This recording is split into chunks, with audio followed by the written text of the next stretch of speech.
Le premier temps de rédaction de la Bible, vous l'avez compris, c'est, on va dire à partir du 8e siècle, avec une nette accélération, sous l'action du roi Josias au 7e siècle avant Jésus-Christ, et puis ça répond à des besoins, politiques, renforcer le pouvoir du roi, religieux, affirmer, une seule pratique religieuse et la supériorité du temple de Jérusalem sur les autres.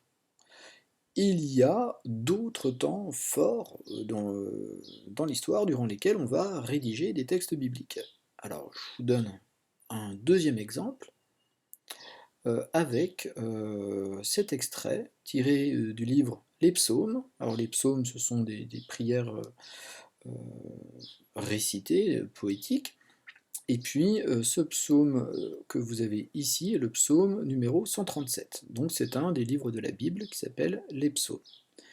Alors, je lis le texte. Sur les bords du fleuve de Babylone, nous restions assis et nous pleurions en nous souvenant de Jérusalem. Au saule du voisinage, nous avions suspendu nos harpes. Comment chanterions-nous les cantiques de Dieu, les chants religieux, sur une terre étrangère? Si je t'oublie, Jérusalem, que ma main droite cesse de se mouvoir, que ma langue colle à mon palais, si je ne fais passer Jérusalem avant toute autre joie. Alors, ici, tout de suite, on a une indication géographique. On est sur les bords des fleuves de Babylone. Alors, voici la Mésopotamie. Babylone, un des grands empires qui a dominé la région du Proche-Orient, de l'Orient ancien. Alors d'ailleurs, je vais mettre la carte qui correspond à sa domination, et nous savons qu'une partie, une grande partie des Hébreux a été enlevée. On avait lu le texte en disant que les remparts de Jérusalem étaient détruits, le temple était détruit, les élites, c'est-à-dire les personnes les plus importantes, les prêtres, les guerriers, les rois, la famille royale, étaient emmenés et transformés en esclaves qu'on allait emmener jusqu'à Babylone. Alors maintenant, nous sommes donc après la destruction du royaume de Juda, donc à la début du 6e siècle avant Jésus-Christ, hein, vers 587, et après même la destruction du temple de Jérusalem. Et dans ce poème, dans ce psaume, eh bien, il y a une profonde tristesse. Sur les bords des fleuves de Babylone, nous pleurions.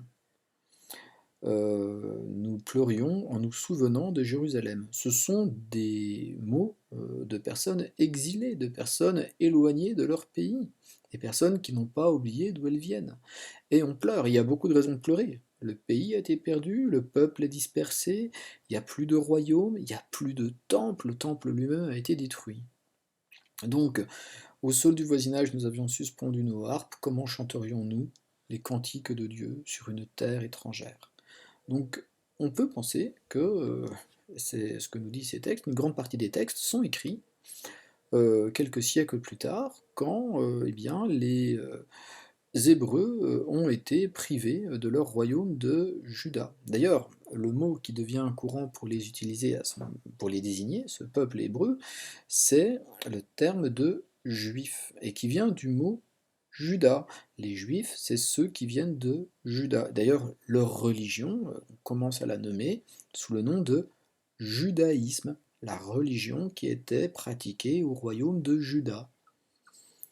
Et donc, eh bien, ces Juifs, sur les rives de la Mésopotamie, rédigent toute une série de nouveaux textes qui rappellent eh bien, le départ, l'exil, qui rappellent qu'il ne faut pas oublier les règles, et vous avez un certain nombre d'écrivains dans la Bible qui vont dire qu'il faut bien respecter les règles, que l'alliance doit être absolument maintenue, et donc le texte biblique devient un élément d'unité. On n'a plus de pays, on a même plus de nationalité, je pourrais dire, il n'y a plus d'hébreux, par contre, un peu partout, il y a des juifs. Et ce qui unit ces juifs, eh bien, c'est leur croyance et c'est leur texte religieux. Si je t'oublie, Jérusalem, je ne dois pas t'oublier. D'ailleurs, si je t'oublie, il va m'arriver des problèmes, j'aurai des malédictions, ma main droite, la main noble de par le passé, ne pourra plus bouger, ma langue se collera à mon palais, je ne pourrai même plus parler.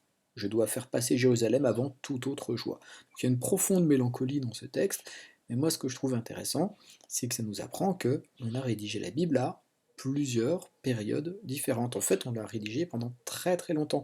Ça explique que ce soit une grande bibliothèque avec beaucoup d'informations différentes. Ça a été écrit par des gens qui ont vécu à des siècles et des siècles d'écart.